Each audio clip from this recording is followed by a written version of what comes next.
Okay, what happened here? Where did everybody go? Oh, here they're coming back. This is the interesting part. Yes, okay. All right, I'm going to wait a couple minutes here. People are joining in, I see.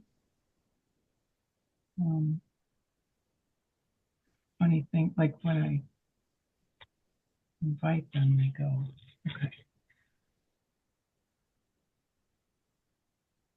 All right, I think we'll get started. Hi, good evening, everybody. My name's Ann Clark, and I am welcoming you to the second Schindler Talk of 2025. I am a volunteer with Friends of the Schindler House on the Development Committee. And for those of you joining us for the first time, Friends of the Schindler House, or FOSH as we like to call it, is the organization that owns, manages, and deals with the preservation and restoration of the Schindler House. And right now we're working on raising funds and awareness around the house and working towards the comprehensive master plan that will ensure the legacy of this incredible treasure. Just so everybody knows, we're going to be recording this session, and it will go up on our Schindler House YouTube channel, so you'll be able to watch it again, and please share it with your friends. There's other videos from 2024 and our first one of this year as well, and they're all really interesting. So please take a look at that. It has really been my privilege to organize these Schindler Talks, which were inspired by the salons that Rudolph and Pauline Schindler used to host at their house, where they would bring people together at the King's Roadhouse in West Hollywood to talk about really anything that interested them, from art, architecture, music, politics, philosophy, and I think they had a little bit of fun too. We decided we wanted to continue this tradition by creating an online salon, if you will, and we called it the Schindler Talk, sorry. And it's our intention to welcome everybody to these conversations and grow a community inspired by both the Schindler House and Rudolph and Pauline Schindler. Today's conversation is about Eleanor Raymond, an early modern architect who practiced in New England. Doris Cole, who I met a couple of years ago in Cambridge when I hosted a live Schindler salon, suggested Eleanor Raymond as a topic, and this is one of the things I love about organizing these talks, because I always learn about new people and new topics, and I hope you will too tonight. It should be a really interesting conversation. Before we get started, I just wanted to go over a few housekeeping rules. The way we'll set this up tonight is I'll introduce Doris. Doris will introduce Justin Kedl, who has a wealth of information about Eleanor Raymond, who he's been studying and researching for quite a while now. And they'll be in conversation. We'll go for about 45-50 minutes. Please, if you have questions or comments, put them in the Q&A or the chat, wherever you find fit. And I'll be monitoring those throughout the talk. If I see something that seems relevant to the conversation, I might do a little interjecting. Otherwise, we'll keep the questions and till the end. And I really look forward to having you hear this conversation. And I'm going to introduce Doris to you now. Doris Cole, who is an FAIA. She also did a talk with us in November about her book that she wrote, From Teepee to Skyscraper, A History of Women in Architecture. She's an artist, an architect, and an author, and founding principal of Cole and Goyette Architect and Planners in Cambridge, Massachusetts, with Harold Goyette, AIA and AICP, from 1981 to 2012. The firm specialized in residential, educational, commercial buildings for private and public clients. Her numerous design awards include the Boston Society of Architecture Women in Design Award of Excellence and the ASMU Bronze Citation Award. She entered the design competitions, including the Atlantic City Holocaust Memorial, Dubai Tall Emblem Structure, amongst others. And she founded Doris Cole, FAIA Architecture and Planning, in 2012. Her commentary posters were exhibit at Harvard University Graduate School of Design, the Francis Loeb Library Special Collections in 2017.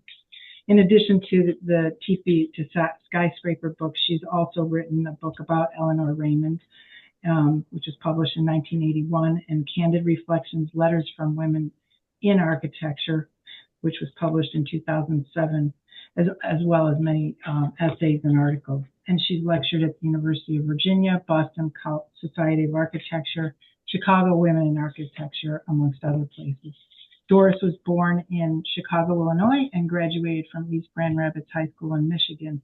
She received her AB from Radcliffe College and her Master's of Architecture from Harvard University Graduate School of Design. And her professional and personal papers are now at the Harvard University Graduate School of Design, Francis Loeb Library Special Collections. So from here, I'd like to introduce Doris and have her take it over. Doris? Well, thank you. Thank you very much. It's delightful to be here with you, Anne and Justin. And I have the privilege to introduce Justin. So Justin is an artist and art historian born in Minnesota and raised in Colorado. He holds a BA in sculpture and graphic design from Gordon College and an MA in modern and contemporary art history, theory, and criticism. His interest in 20th century modern art and architecture informs both his scholarship and the creation of his own artwork. So he has exhibited his ceramics and multimedia installation-based artwork nationally and internationally. We'll need to know more about that, Justin.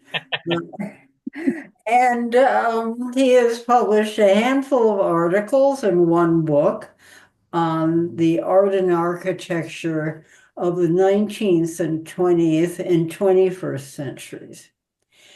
He now works as the project manager for collections and exhibitions at the Currier Museum of Art in Manchester, New Hampshire, and was previously with Historic New England when we met.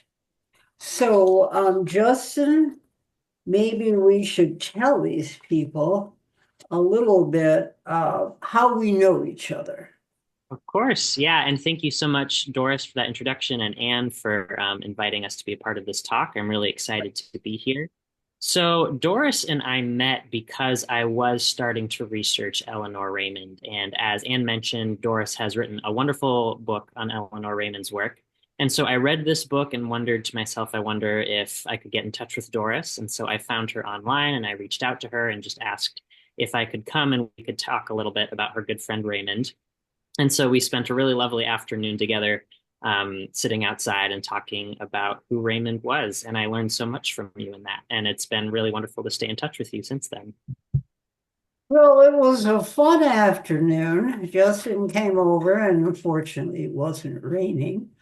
And so we could sit outside on the back deck, watch the rabbits jumping around in my Cambridge yard, and talk about Eleanor Raymond. So Justin, you tell us a little bit more of how you became interested in Eleanor Raymond and how that connected to the Historic New England. Yes, so Historic New England, who I was working for at the time, if you don't know, Historic New England is a regional preservation organization. It's a network of 38 house museums.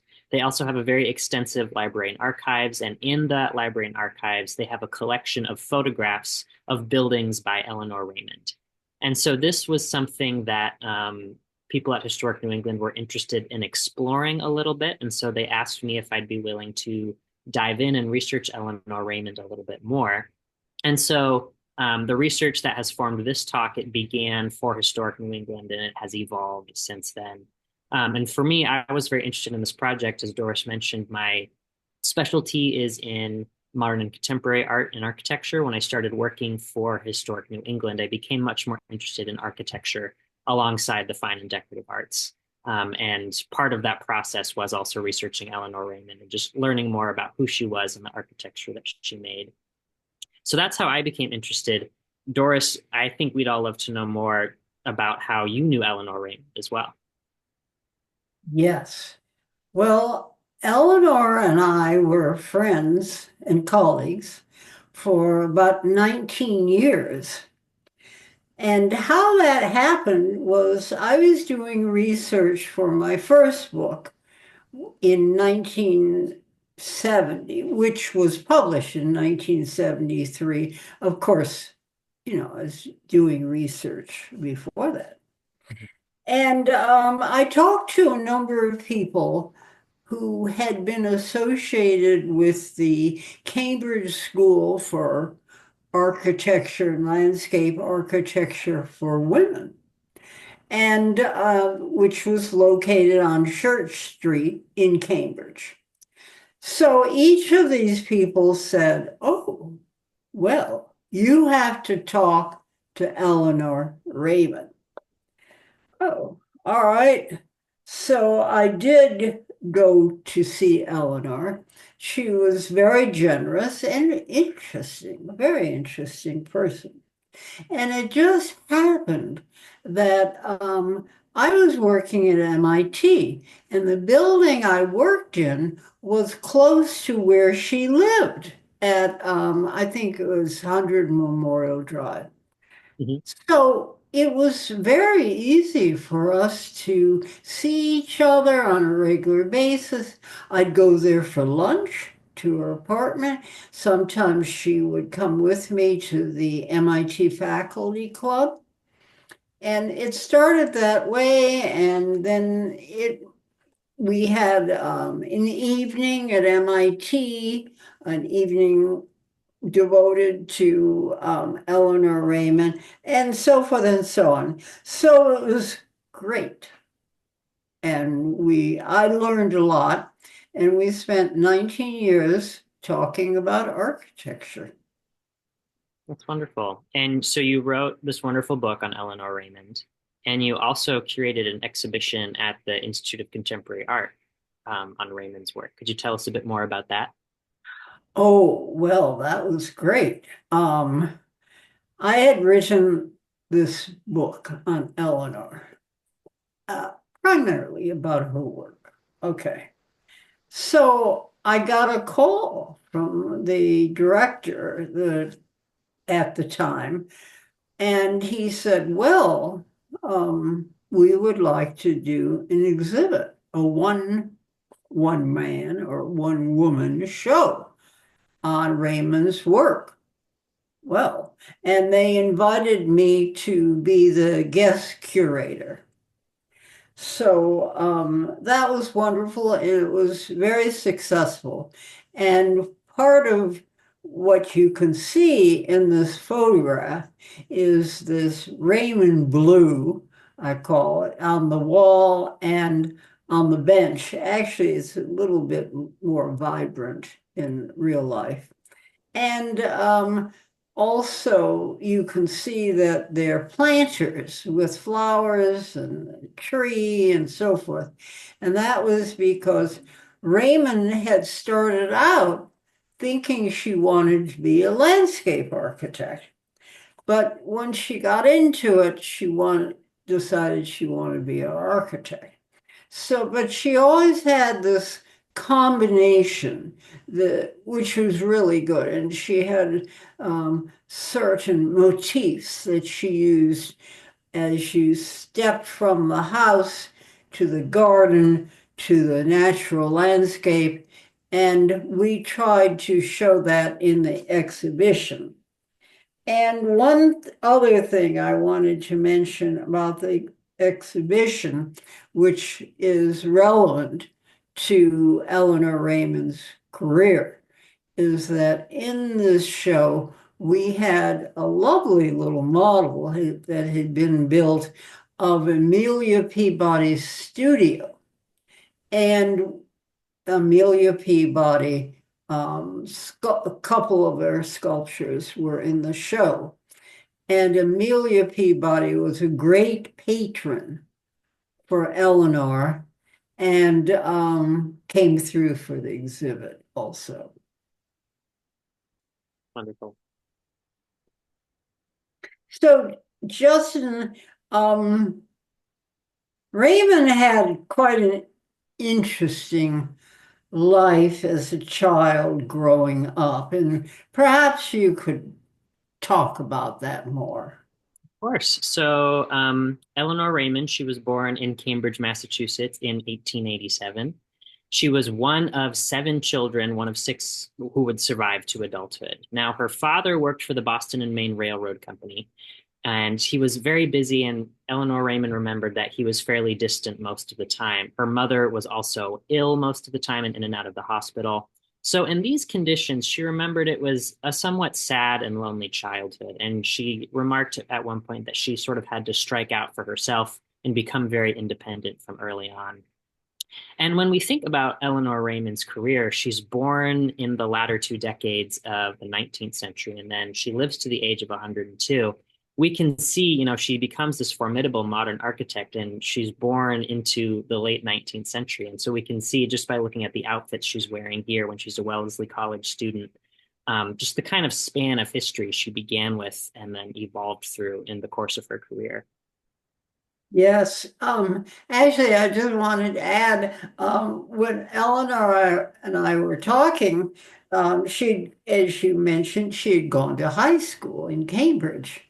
Uh, Well, she, she and her family, parents and siblings, lived in a nice house only across the street from Cambridge Latin. And Eleanor said, I was late every day. So she wasn't, I guess she always found something that was more fun and interesting than showing up in high school on time. So, Justin, why don't you tell us, could you tell us more about Raymond, how she became an architect? Yeah, from early on, there were few, if any, indications that she would be interested in architecture at all. It wasn't necessarily something she thought of from a young age. She said when she was young, all she really thought about was basketball and rowing. Those were her two twin passions when she was growing up, and partly some of the things that made her late to high school every single day. So when it came time for her to go to school, she went to Wellesley College where she became captain of the rowing team, but she said she had to find something to study to have the excuse to go to Wellesley College. And so she decides to study botany because she's interested in plants. And then that's 1905 to 1909. As she approaches graduation in 1909, she starts to think to herself, I need to find some kind of practical application for my degree. And so she thinks about landscape architecture. She attends a few lectures on landscape architecture given at Wellesley College. One of those lectures was by a landscape architect named Fletcher Steele. Now, his name might be familiar to some of you. He was fairly well known in his time. Mm. And Eleanor was very interested, very taken with his work. And so after the lecture, Eleanor walked up to him and said, I would love to work for you in your office. I will do anything. I will scrub the floors. I'll take out the trash. I will work for you for free. I just want to get experience in the industry. And so Fletcher Steele wasn't about to turn down free work. And so he said, of course, I'll gladly have you in my office. So she works for him for several years, and she slowly gains more responsibility within his office. Eventually, she does start doing some drawings for him. Now, this is one of her later drawings from when she was a practicing architect. But it's indicative, I think, of the real delight that she took in drawing. She said one of her first drawings she did for Fletcher Steele was a drawing of paving stones. And she just thought that that was marvelous. She loved doing it. And so when we look at her garden designs in her future career, we can see that same love of carefully rendering all the different paving stones in her drawings. So she's getting this experience in Fletcher Steele's office. Fletcher Steele sees some promise in her. And so he recommends to her, why don't you go and study at this new school of architecture for women that's forming in Cambridge? Now, Doris mentioned this school already. This was the Cambridge School of Architectural and Landscape Design for Women. This was a very unique institution in the early part of the 20th century. Now, this school formed when a young woman named Catherine Brooks Norcross, she wanted to study architecture at Harvard, but she was denied entry because Harvard was not accepting female students at this time. She was connected with this man whose photograph we see on the left, Henry Atherton Frost, who was a professor at Harvard. He was sympathetic to her, and so he offered to tutor her in architecture for free in her living room. And then she invited a few friends. Those friends invited a few more friends. Eventually, he had enough students to have a school on his hands. So in 1915, Henry Atherton Frost officially formed the Cambridge School of Architectural and Landscape Design for Women. This school, it lasted through both world wars. Well, it lasted up until World War II. It closed in 1942, and it graduated many women who went on to have successful careers. It always remained very small. It was dealing with, the social and political turmoil of those first few decades of the 20th century. And it was also just dealing with a lot of stigma and skepticism from the sort of the boys' club at Harvard. So it always had a fairly small student body, but it attracted women from all over the world because it was a very unique institution. There were very few schools like it where women could go to get certified in architecture and landscape architecture. So Eleanor Raymond, she's part of the first graduating class in 1919, and she remained connected to the Cambridge School throughout the rest of her life and career. So she served as a volunteer for the alumni board.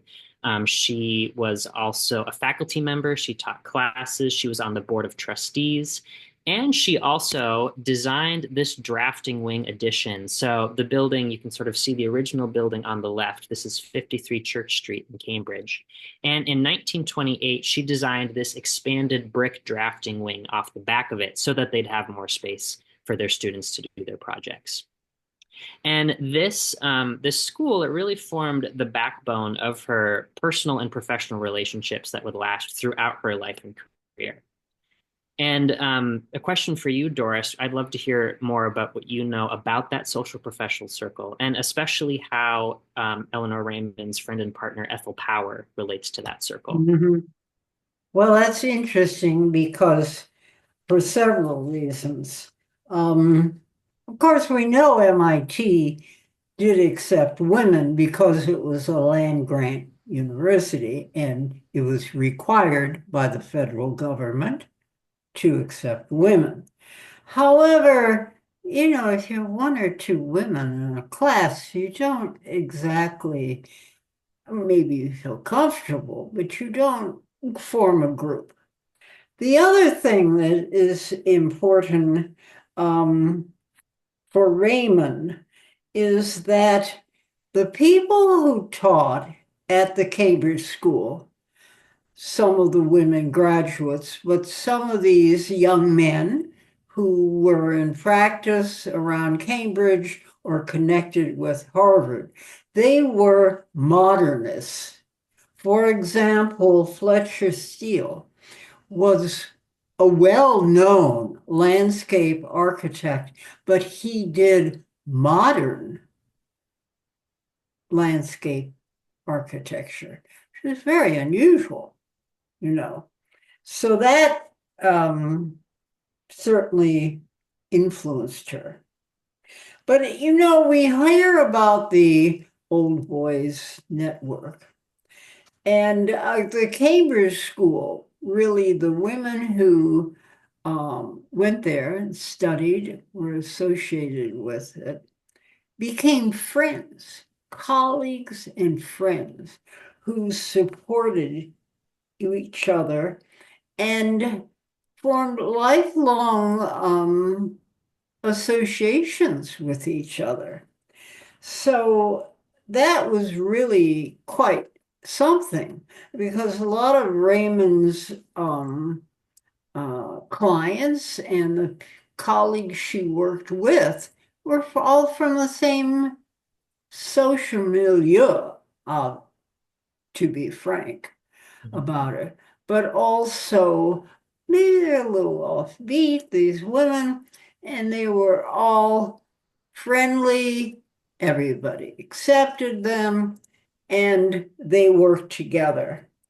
Now, you had asked about Ethel Power. Mhm. That's interesting because, well, everything's interesting, but Ethel Power and Eleanor Raymond were really close friends, devoted to each other, and formed a life together in Cambridge and up at Muscle Point and in Boston. But Ethel Power and Eleanor met at the Cambridge School as students. And Ethel was an editor for House Beautiful magazine when it was located in Boston. And it was a serious magazine, not what you see on the newsstand today. It was very serious about architecture and design. And Ethel Power included many of the projects done by Eleanor Raymond and other women from the Cambridge School. So it really was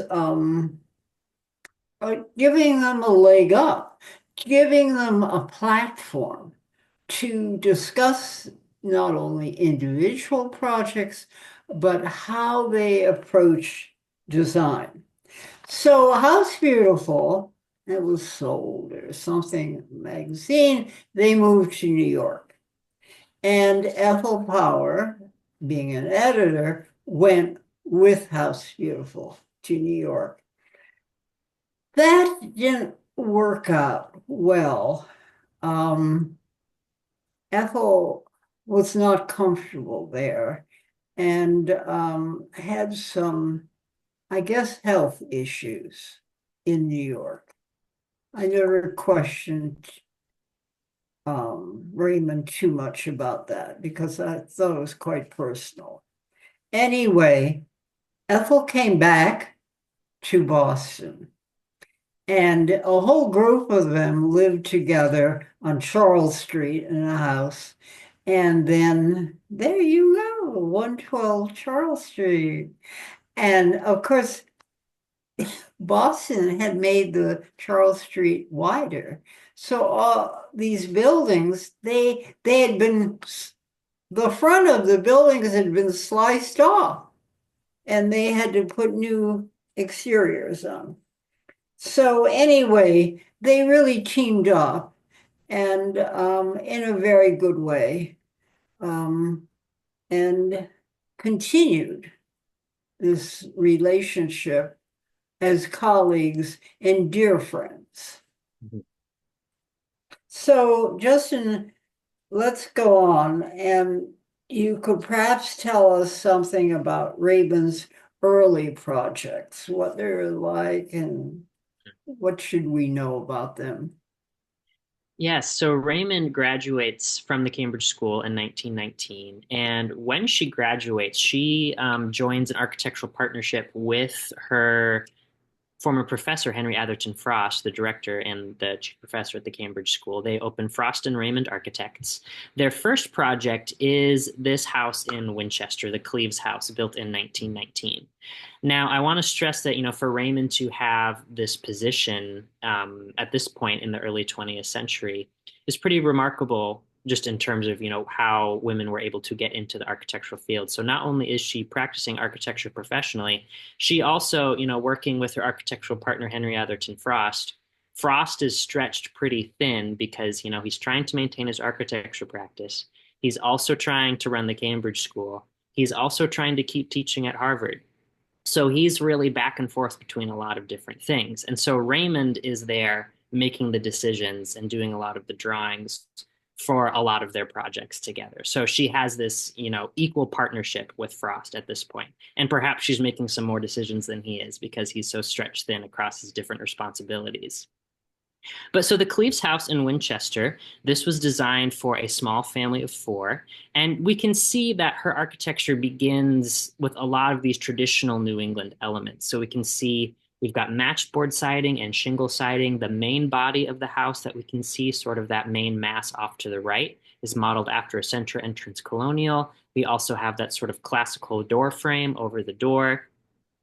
But we do see Raymond sort of responding to the modern moment, modern for her in 1919. And what was happening at this point in American architecture is we're transforming the home from the 19th century, where it was still very common to have service staff in the home, into sort of much more smaller functional quarters, where now for the first time the housewife or other members of the home are having to do a lot of the housework. There's no longer service staff in the home. So Eleanor Raymond was designing this house with the idea in mind that the housewife was having to do a lot of the work herself, sort of for a lot of families in the upper middle class, this was kind of a new thing. And so the way this house is designed, we do still have a service wing. So if we look at this drawing up here on the top, this is the first floor. We can see the main body of the house. The living spaces are much larger and open. The service wing is set back about a foot from the main body of the house on the exterior. And these spaces are designed to be a lot smaller and more utilitarian. Now, she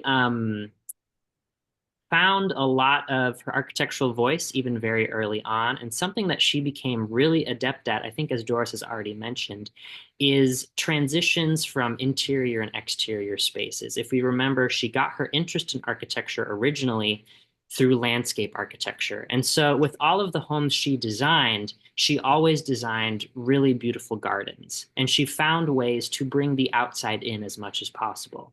And she does that through these big, beautiful windows on this back L of the house here. There was the book room on the first floor and the sleeping porch in this photograph on the left. We can see those nice, beautiful windows, as well as this terrace out here, which provided this lovely transitional space from the interior into the exterior. So already she's, responding to her architectural upbringing in New England, but she's finding ways to respond to her moment in the 20th century as well. Yeah, I wanted to point out when Eleanor Raymond teamed up with Frost, she wasn't a child. She was already 31 years old because she had sort of, hung around Cambridge for a while, not knowing what she wanted to do before she went to the Cambridge school. Mhm. So by the time she finished and teamed up with Frost, she was already 31, which certainly made a difference. So Justin Raymond, as we know her, is better known today for her work in the modern movement. So how do you think she became interested in modernism? That's an excellent question. So modernism is really in the air at this point in time, and it's in the air both in the United States as well as around the world. And as you already mentioned, Doris, the Cambridge School became a hub for a lot of women and men who taught there who were interested in the modern movement. And so, of course, Eleanor Raymond is coming out of her early experience with Fletcher Steele, who's already trying to think about how landscapes can change for the 20th century. Other lectures at the Cambridge School tended to have a modern bent to them. The modern architect Walter Bogner, he lectured there. Frank Lloyd Wright was actually also invited to do a talk at the Cambridge School. And then many graduates ended up having affinities with modernism, like Sarah Pillsbury Harkness and Mary Otis Stevens, and of course, Eleanor Raymond. So she's absorbing these influences from early on. And in 1930, she takes a trip to Europe with her partner Ethel Power to see modernism as it's manifesting on the European continent. And so, like I said, this is in the air. News about, the way buildings are changing is traveling back and forth between Europe and America at this point in time. So she and her good friend Ethel, they go to Europe, specifically to Germany, Scandinavia, and the Netherlands in 1930 to see these new modern buildings. So they visit the Bauhaus campus in Dessau, Germany. They also visited this building, the Van Nel factory in Rotterdam. And Ethel Power kept a little travel diary with little notes she made about, the different buildings that they saw. And they were both very consistently impressed with the work that they saw. the use of glass and the invitation of natural light into the interior spaces. But mostly, Eleanor said she really responded to the simplicity of that architecture. And I think also the emphasis on simplicity that was coming from American modernism as well. If we remember, this is the 1930s, Great Depression is happening. So simplicity has um, this aesthetic moment. It's something people become interested in as abstraction is becoming more popular in the fine and decorative arts. But it also has this very utilitarian use in the fact that building a simpler building is a little bit easier to do in such financial straits. So later in life, when asked about her work in the modern movement, Eleanor Raymond said, "I like the international style of architecture which Gropius brought from Germany after World War II. It's the simplicity that I like, not a lot of fussy detail. When I was starting out in architecture, fussy detail was rampant. The stripping away of unnecessary detail is what the international style did and what I did in my own work. I like things simple." And that line, "I like things simple," becomes sort of her credo. She repeats it over and over again throughout her career. So she references the international style a few times throughout her career, but I think it's important for us to remember she had this early education in the modern movement. And she was really interested in modernism and simplicity because it rhymed with the early American vernacular buildings that she had really grown to love. A year after she returned from that trip to Europe in 1931, she published her one book, which is called The Early Domestic Architecture of Pennsylvania. Now, this book is mainly photographs of old buildings in rural Pennsylvania, and she writes a very brief forward. It's mainly photographs and just a few paragraphs in the forward. And in that forward, she says, "Observation of the modern movement, both abroad and at home, and a close study of these old Pennsylvania buildings will clearly show that the motives and ideals of both are the same. To perceive how sincerely these houses and farm buildings manifest their function, how perfectly they are adapted to the site, and how simply they are expressed in the best materials at hand is only to recall that these qualities are the identical ones exemplified by all the great architectural movements of the past." And so for her, the modern movement, whether it was the international style or other styles that were sort of emerging in America, it was this emphasis on materials and function and simplicity that she saw as a through line in all the great architectural movements, and that especially rhymed with these buildings that she really loved and held dear. And Doris, I'd be curious to know just a bit more from you as well about that relationship between European and American modernism. I think sometimes people tend to emphasize one over the other. So I'd love to hear your thoughts just on how those two things were interacting at this point in history. Yes. First of all, let's get our timeline. The Rachel Raymond house that Eleanor did in Belmont was constructed in 1931. That was 7 years before Gropius came to the United States and designed the Gropius house in Lincoln. So, as you said, Justin, we were busy looking at modernism, and as Eleanor Raymond said, as you pointed out, I like things simple.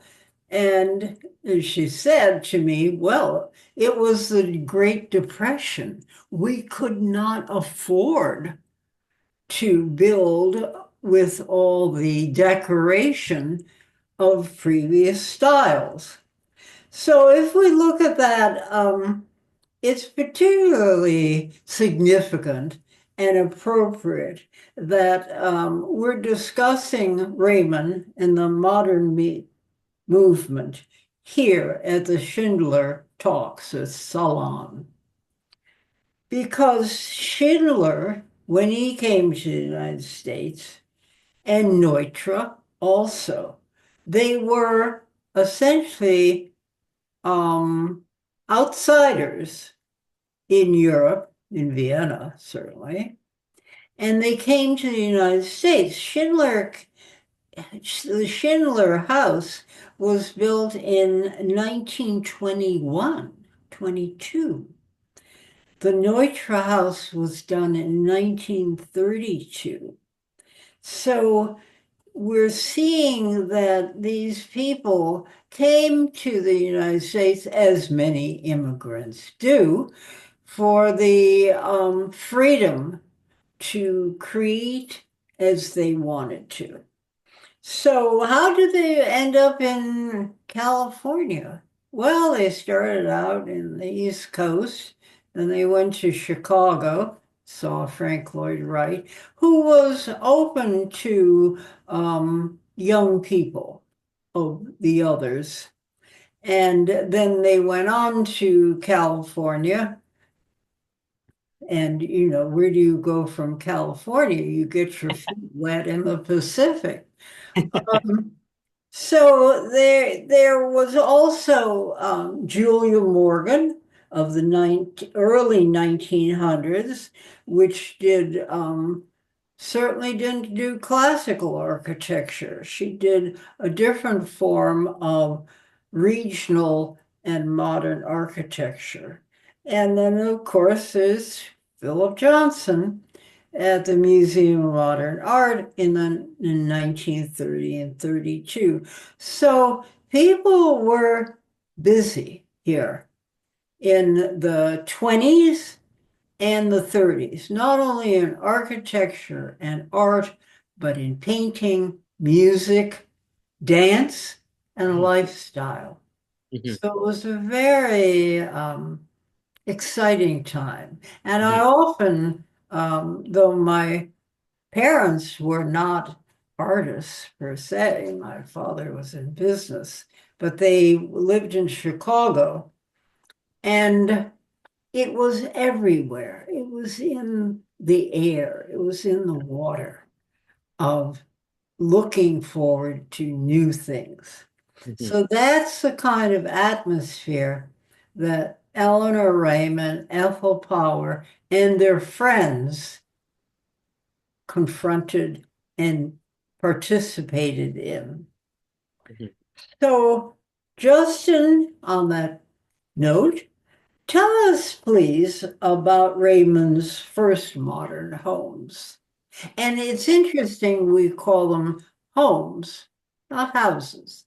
They were homes where people lived. That's very, very true. Yes. Eleanor Raymond was very good at, considering these, new movements, like you were saying, it was in the air, but she always kept in mind that she was working for clients. And so she made really comfortable, beautiful domestic spaces for people to live in. And so this first of her modern homes in 1931, as you mentioned, was designed for her sister Rachel Raymond. Now, Rachel Raymond had also studied at the Cambridge School. She was an interior designer. This house was designed for Rachel and her friend Edith Kingsbury in Woodsy Belmont. And as you said, Doris, this is the very first modern movement home in New England. So it is a really special and a landmark structure. And as we can see, if we compare this to the Cleves house that we've already seen, it is much more intentionally modern. We have a flat roof, we've got an asymmetrical and geometric massing. There's more emphasis sort of on the rectangles and cubes, the blocks that make up this home. We also have new industrial elements and materials, like we've got the steel hand railing and the steel frame awning windows that open up from the top. So it's very intentionally modern, but something that Raymond was adept at doing is still making her structures intentionally New England homes. And so this home, while it does look very modern, and some people have compared it rightly to the Bauhaus that she had seen the year before, it is instantly marked as a New England structure because of some of the materials that it's built in and the site that it is built on. And so it is made with wooden siding, matchboard siding. Wood is something we have an abundance of here in New England, and we use quite a bit of it in our houses. We have done for a couple centuries at this point. And so by using wood instead of concrete or stucco, which were the popular materials for modern architects, she is signaling that this is a New England house. She also wanted to keep the site that it was built on as quintessentially New England as possible. And she loved sort of the forested feeling of the site. So she sited the house around a freestanding apple and cypress tree because she thought, what's more New England than that? She also painted this house very light green color with maroonish purple accents. The green went with the surrounding foliage, and the accents matched the barberry bushes that were growing around the site. And as I mentioned, her sister Rachel, who lived here, was an interior designer. So this was a collaboration with her sister. Her sister did all of the interior works, and she matched her sister's color scheme on the outdoors with some gold and silver accents on the inside. So the Rachel Raymond house, this really kicks off a slew of modern houses that Eleanor would build through the remainder of her career. But we see this really fruitful period in particular in the 30s and 40s. So another one that I'd love to talk about is the Frost House, which is in Cambridge. Now, the Frost House, built in 1935, some people see Frost and they think it's Henry Atherton Frost, her former professor and architectural partner. This is actually a different Frost. This is a man named Horace Frost, who is an investment banker. And this home is in Longfellow Park in Cambridge. And if you don't know Longfellow Park, the historic home of Henry Wadsworth Longfellow is just up the street. So Horace Frost, he wants a modern home, but if Eleanor Raymond had built a similarly flat-roofed asymmetrical structure, it would have looked really out of place and probably freaked the neighbors out just a little bit.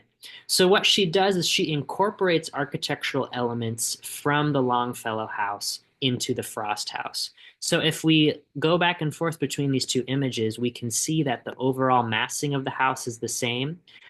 For the Longfellow house, we've got sort of the main center entrance body of the house with the porches on either side. Eleanor Raymond matches that with the main center entrance body and the L's on either side of the house. We've also got a hipped roof, a roof that comes up at 4 different angles and meets at the top in both the Frost house and the Longfellow house. Eleanor Raymond also sees the classical portico over the entrance of the Longfellow house, incorporates her own version of a portico over the Frost house door. So she's finding ways, again, to incorporate these traditional New England elements into her modern architecture, but she reinterprets them and makes them cohesive with her overall modern scheme. And again, something that's really important to her is the natural light that she lets into her houses. That was something that she really loved that the modern movement was doing with new glass technology. And so I was able to visit this house in person a couple years ago. It is remarkably well preserved. And we can see when we go on the inside, she designed these horizontal window panes that just let in some really beautiful light throughout the house.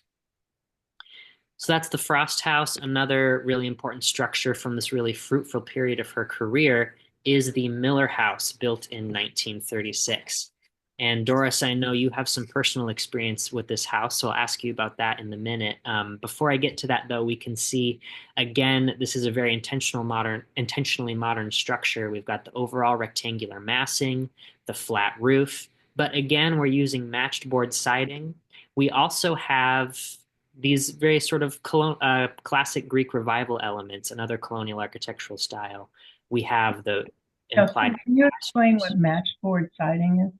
Oh, of course, yes. So matched board siding is board siding on a house. It's tongue and groove, so the boards fit flat together like this. Clapboard sort of overlaps, but matched board are boards that fit flat and give sort of a flat treatment to the entire wall. So you don't see an overlap, and you don't see a V groove or a nickel gap or anything that we use now. Exactly. Mm-hmm. And part of the reason that Eleanor is using matched board siding as opposed to these other sidings that overlap is because it gets that flat exterior. And this is something that a lot of modern architects were interested in. If you read The International Style by Johnson and Hitchcock, they talk a lot about how the goal of a wall is to have an unbroken planar surface. It's part of that simplicity, that paring down of the architecture. So Raymond's using matchboard siding to sort of get at that in these New England materials. Yeah. And I really like the matched board. Of course, it has to be done very well or it'll leak like a sieve. But it gives a texture also to the wall. You can sort of see where the boards have gone together, but not a lot. But there's the whole texture of that and the texture of the wood. So it's the better than the equivalent of what one would find, say, in Europe at the time, where they were doing it out of concrete and stucco. So Mhm. you get the texture, but I think the texture of the match board, to my taste, is much more pleasing. Mhm. I think Eleanor felt the same way because she used it on so many of her houses. And I do want to point out too on the Miller house, we also have this fretwork balustrade. So this is called fretwork, this sort of band of decorative wood. It's almost like a banister, a hand railing that runs across the top of the house. This is a very traditional fretwork pattern. This is also present on the Josiah Quincy house, which is another historic home here in the New England area. And I want to emphasize the fact that so many modern architects were just turning away from these traditional materials like wooden siding, like fretwork, like pilasters and cornices, because they were trying to find something new. And Eleanor Raymond is also trying to find something new, but she's doing it from a point that's grounded in history. So she's taking these historical elements and incorporating them into her modern structures. And as I mentioned, Doris, you have some firsthand experience with this house. So I'd like to ask how you got involved with this home. Well, what happened was that the owners of the house went to the Harvard Graduate School of Design Loeb Library to look at some of the drawings. And the librarian there very nicely suggested they contact me. Oh, all right. So I met with them, and the house needed a lot of work at that point, and it was owned by Mary Ann Leach. So we worked together on the exterior and parts of the interior, and added to balance the house on the exterior. On the left-hand side, we um, added this lattice work enclosure of the dirt that they used off the kitchen to eat and put the plants and so forth. So it balanced the garage. Also, we worked on the front of the house. I must say the bushes have grown up too high at this point and need to be trimmed down. But essentially, Raymond was creating an outdoor living space, which was the transition to the structure itself. So it was great to work on that. And then when Marianne Leach moved on, her neighbor bought the house down the street.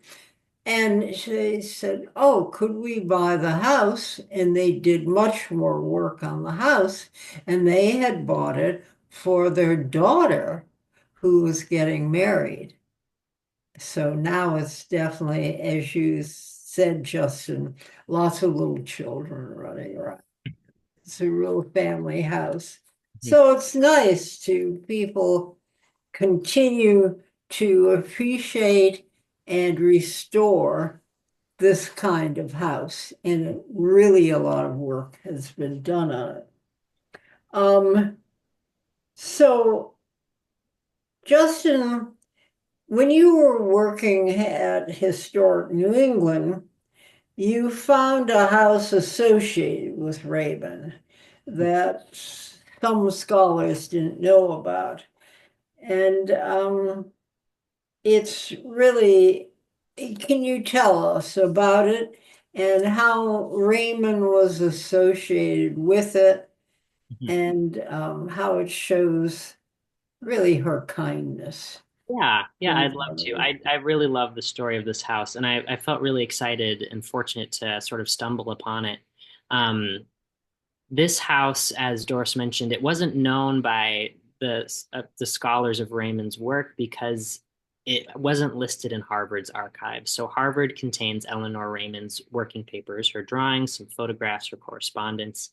And this house, I could find no mention of it. And so I didn't know about it until I was visiting the Frost House, which we showed you pictures of. I was next door. The neighbor came around the corner, introduced herself, and said, I also live in a house designed by Eleanor Raymond. And it didn't sound familiar to me, but she invited me over to take a look. And this certainly does look like a Raymond house. There are many hallmark design elements. We've got that wonderful mix of traditional New England materials and motifs with this very modern sort of cubic and geometric arrangement of shapes in the house. And so I started digging a little bit more, and I found out that this house was actually designed in collaboration between Eleanor Raymond and Dorothy Glauser, who is the woman who lived in the house. Now, Dorothy Glauser in the 1930s, she was an artist and a teacher. She was also an author. She was multi-talented. She had written a book called Brother Anselmo. It's a short little novel. And she had also done some experiments in architecture. She had designed a house for her mother in Woods Hole, Massachusetts in 1911. She also designed sets for a theater company in New York. So she had some architectural experience, but she didn't have a professional education as an architect. In the 1930s, she was recently divorced and she had two children, her son Comstock, who was in Harvard at Harvard University, and her daughter Victoria, who was about to go to Radcliffe College to study music. And so she wanted a house in Cambridge close by to where her two children were going to school and where she was teaching at that time. She was teaching in Cambridge. So she starts thinking about and wanting to design her own house. And the current owners of the Glauser house, they found these scrapbooks in the basement that contain newspaper clippings, drawings, sketches, all of Dorothy Glauser's different ideas for her house. They're really wonderful documents to flip through. And in one of those scrapbooks, we can see on this page, this photograph on the top right, this is a photograph of a garden designed by Eleanor Raymond. And so it's advertising a lecture that Eleanor Raymond gave about architecture and especially small city gardens and landscape architecture. And so it's possible that the two of them met through this lecture. They were also both involved in women's suffrage. They were both living in Cambridge in the arts and design circle. So it's entirely possible that they already knew each other. But they set to work designing Dorothy's house together. And so Dorothy, as I mentioned, she had some architectural experience. She did some drawings herself. She came up with the overall arrangement of rooms in the house as well as the garden. She had an idea of having the sleeping rooms on the first floor and the kitchen and living room up on the second floor, where just the specifics of this site, you could enjoy the sunlight throughout the day if all the living spaces were on the second floor. So she has these ideas, but she is not a licensed architect. She doesn't have the education or the license to do it. So Eleanor Raymond did the blueprints for her. And so we can see Eleanor Raymond's name. This is another thing that the current owners of the house found in the basement. And as I've already mentioned, it contains so many hallmark design elements of a Raymond home. So there is a real Raymond touch that's added, at least to the exterior of this house.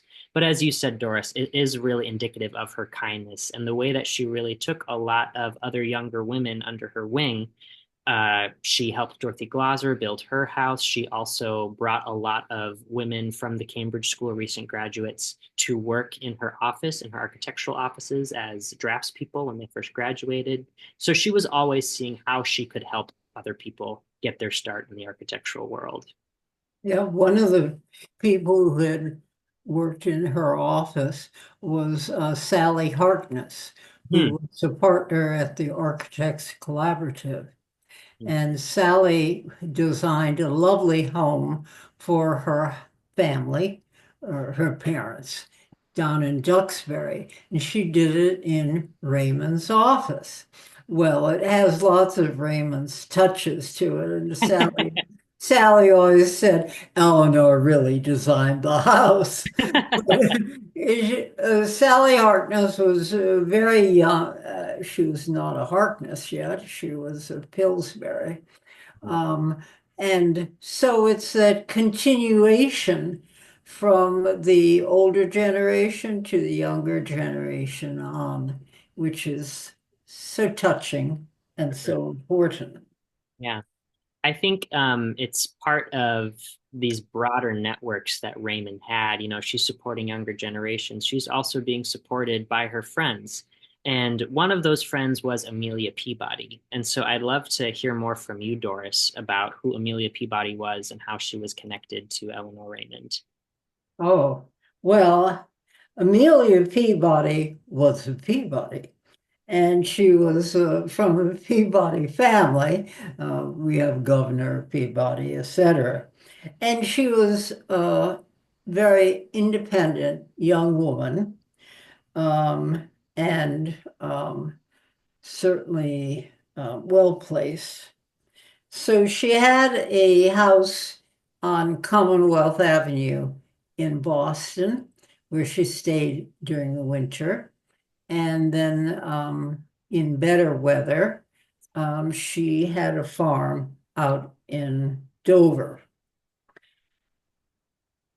She was the patron, a friend and a patron client of Eleanor Raymond's. Raymond did 9 projects for Amelia Peabody. One of them you see on the screen here is Amelia Peabody's studio, which was definitely in the modern style. And Amelia Peabody was a serious sculptor. She wasn't just, this wasn't just a hobby. And so Raymond did this for her. She did a solar house, which hopefully you'll talk about. Mhm. She did a plywood house, a piggery, um, all sorts of things for her. I met Amelia Peabody, which was great, in 1981, when we were planning the one-person show at the ICA. Eleanor invited Amelia Peabody to have lunch, and she invited me also. And I brought a model that I had made of the exhibition space. So I explained it after lunch, lovely lunch. And then I explained the exhibition. And then I left the room. I went to the ladies' room and I wondered, how long do I need to stay in here so these two old, old friends and colleagues can talk about this exhibition? So I stayed in, I thought was an appropriate time. So I came back out and they had come to an agreement that Amelia Peabody was going to finance part of the exhibit, the Yeah. gardens, flowers, and she was going to have her, of course, her studio as part of the exhibit, and also 2 of her sculptures, the dogs, which we see at the entry. So it was quite an experience, I must say. And she was a quiet New England woman, but forceful. Mhm.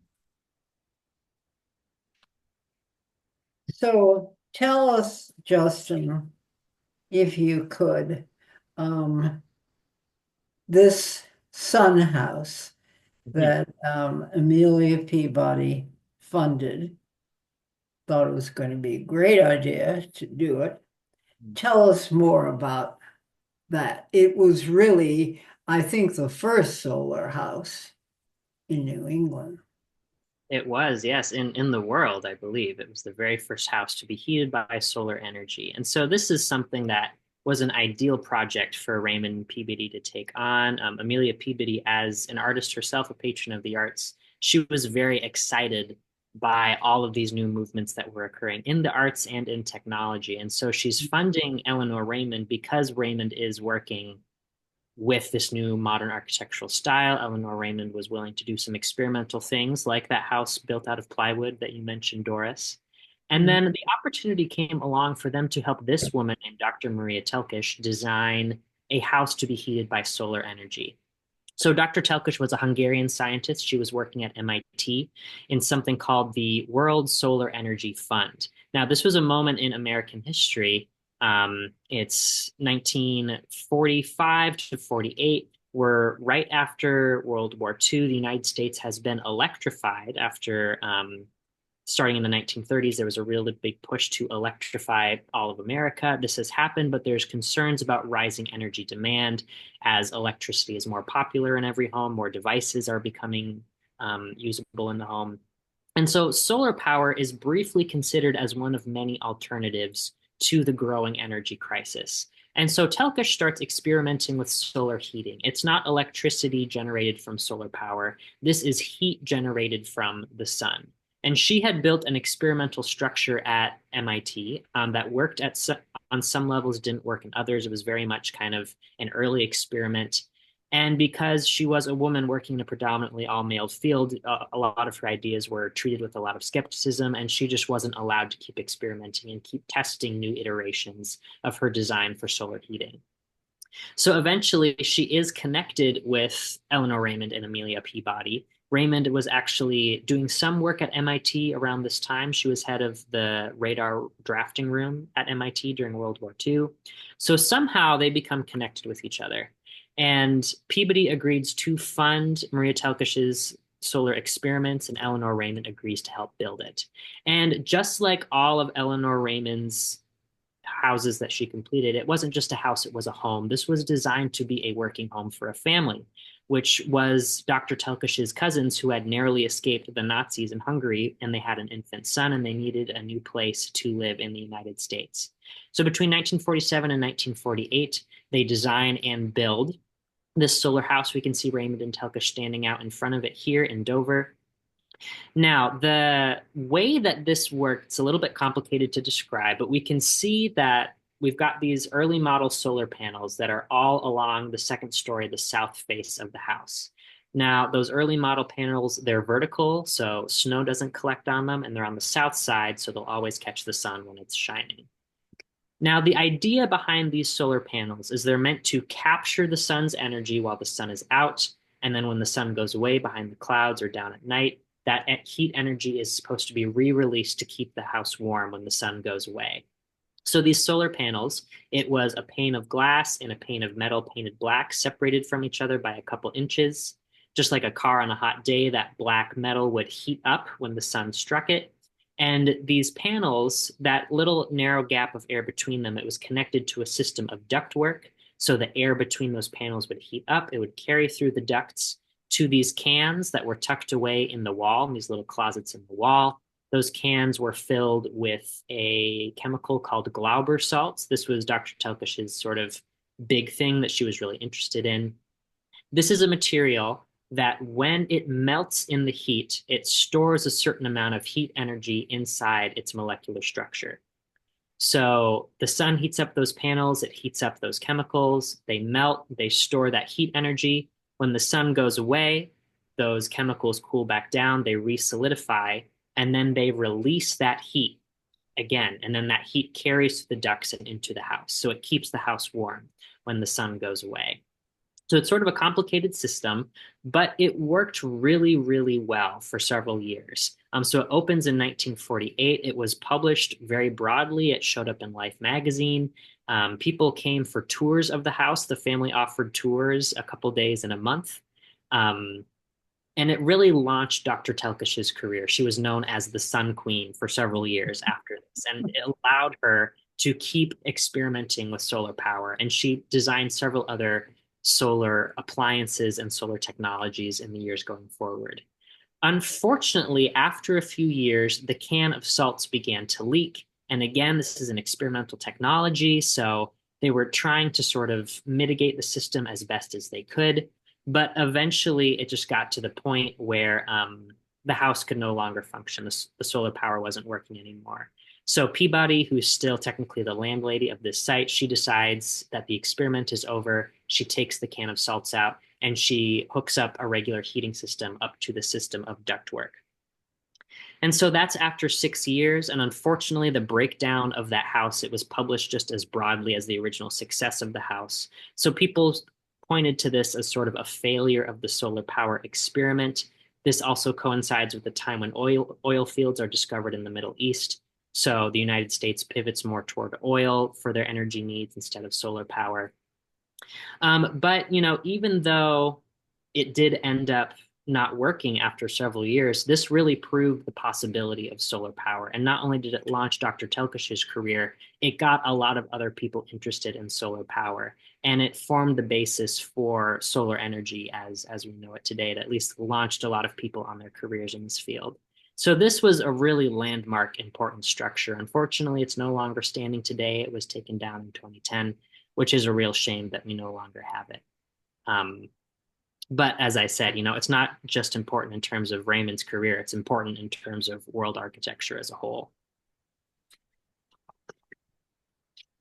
Now, this house is, 1948. Raymond continues to practice for many years. She continues practicing architecture until about 1974, and she doesn't pass away until 1989 at the age of 102.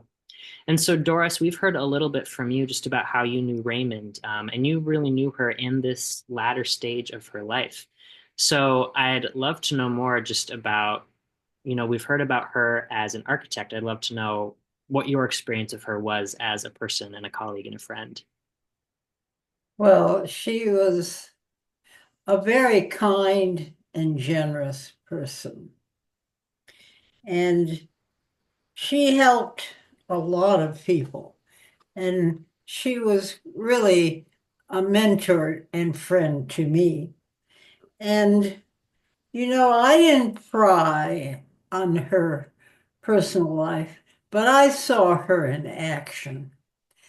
And I saw how she really helped people in her life, in her world, when they needed somebody.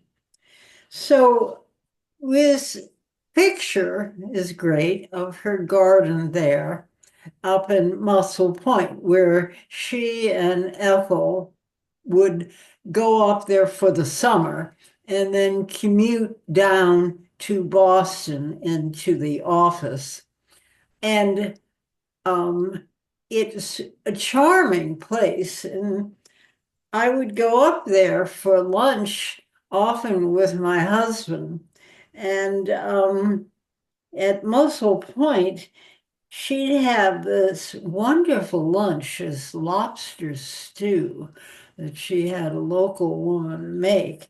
And believe me, it never rained when we were there for lunch. Somehow the sun shone on Eleanor. And it was a really colorful garden. And the blue, it's not quite the color isn't quite right the way they've done it. But the Raymond blue, and I must admit I did use the Raymond blue in my own work many times. So she was both a excellent architect, a good friend, a humanitarian person, and an intellect. Mhm. And, when you can sit around and talk with somebody for 19 years about architecture, it does say something, doesn't it? It does. So it was a real pleasure to know her. And this evening has been great because you've done such a good job, Justin, to bring her to life and to really delve into the technical aspects and the aesthetics of her work. And that's been a real pleasure for me, and I'm sure everyone who's listened to Fantastic, be able to follow you. And thank you. Thank you, Doris. This has been I want wonderful. to thank both of you. This is really incredible information about women. I don't know, I'm kind of blown away by the time frame and the time period when they were so active, and all of these women in the who were very active and found a way, even though it was probably really hard for them to make their voice heard. There are a few questions here that I want to make sure get thrown out there. One is, we're on that match board. We're interested in the match board. Peyton's asking, how was this joined? Was it a butt joint? Was it shiplap? Do you understand, or where? Can you explain to us how that came together? Because it's very specific and not very, you don't see it very much. Doris, you might be able to speak to that a little more intelligently than I can. Well, I'm not sure. I think it could be done in several ways. But sometimes it was butt jointed. So it would, if it wasn't sealed properly, it could leak. And then also you could shiplap it also. But I'm not sure how it was done. And that's something I should look into. Yeah. I think the information that I've found is frequently it is sort of a tongue and groove, at least for the way that go together. Yeah. I would think it would go that way so that you could kind of mitigate the moisture easier. Right. And then you could get the caulking in there. But you're right, Doris, you mentioned, it has to be really well done or it's not done well. Right. And you have to have seasoned wood so it wouldn't start shrinking. Right. So it was very particular. Yeah. Yes. Comment, the conversation between our speakers has greatly enriched a true power of learning from Peyton and from Lena as well. An excellent presentation. Just really did. You said it, Justin, too. Both of you, Justin, you didn't. I feel like you knew Eleanor, even though you didn't. But I'm just really impressed that clearly she caught your interest, and you took a deep dive into her life and talents and everything. Yeah, it's really incredible. So David said matchboard is usually tongue and groove or shiplap. Even the best applications will have spot shrinkage. Yeah. Anybody else have any questions? No, I just feel like you just really I can't say enough about how I was very interested, and I learned so much too, and I think everybody did. So I will be putting this up on our YouTube channel. I share that also for anybody here who has not been to the Schindler website, please do that. I'm putting that in there. And I just want to thank everybody for joining us tonight. And I want to thank Justin and Doris for all their time and to put this presentation and conversation together, because I know you did spend a good amount of time on it. And I invite everybody also to help us with the Schindler House if you can. Go to our website, make a donation if you can. Join us for the next Schindler Talk. I don't have that one figured out yet, but if you're on our email list, I will be sharing announcements in our MailChimp when they come up, hopefully planning something for the summer. One more comment from David. I'm going to visit the Peabody studio tomorrow. It is threatened, and I will be glad to keep anyone who is interested posted. Thank you, David. Threatened in meaning it's going not going to be here anymore, or it's in disrepair, or what does threaten mean, David? Let's see. I don't know if it's still there. David, if you want to, I don't know if you can speak. I don't know if he's going to answer or not, but that's in there. Thank you, Sharon, for extremely interesting presentation. So we'll All right. find out what that means. No, I'm unmuted. Oh, I no, think you're not. people You're can hear me. there, David. I can hear you. Okay, all right. Everybody, The present owner is building a sort of a horse farm, and much as she likes this structure, it is absolutely in the wrong place. So she wants to move it.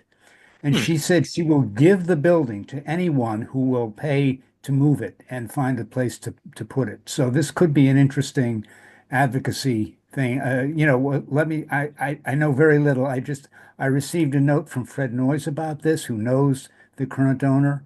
Ah, And she invited me out to look at it tomorrow. So I'm going.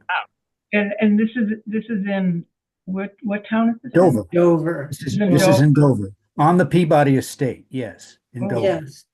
Well, David, there is an exhibit being done by the Dover Historical Society about Amelia Peabody. So maybe you want to contact them. I'd be happy to do so. Yes, that's very interesting because I've been there. I can't imagine why this studio would be in the way, because it's hilly where it is. So you wouldn't do, She has a grand scheme, and I think she's tried to work around it and has decided, nope, this isn't going to work. Uh, what would be interesting to me, which I'll find out when I get there, if she's depending on how much land she has, is whether it could be moved someplace on site. Hmm. If yes, you just raise funds rather than having to bring it off site and finding a whole new location for it, just relocate it on the present site. But I can't speak to any of that till I get there right. and see it. And also, Amelia Peabody left a lot of her land to the town of Dover. I see. So there would be town land, which Amelia Peabody had given where the house could be relocated. All good questions. She gave We, acres and acres of land to the town of Dover. Hmm. And they think she's very, very important to Dover out there, which she was. So these are people you might want to talk to. The person who I had heard from was the Dover Historical Society, Kevin Shale, Shale. okay. And he's the executive committee director, Dover Historical Society. His phone number is Thank you, Doris. 617 Okay. 266 Yeah. 1360. 1360. Yes, Okay. I can repeat that. 617, I guess it's his cell. 266 1360. Thank you. Kevin, Obviously, Doris, you were the first person I thought of when I heard about this, and I thought, well, this is a little bit of kismet right here that I get to hear this wonderful talk and alert you to this at the same time. yeah. Look, you're the perfect person to go out there. You have all the credentials they're going to love and be impressed by.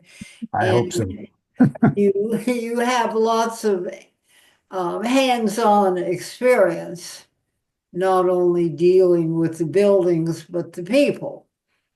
And so I think that it should be very successful because Dover, is interested in her and her property. Yeah. And good luck.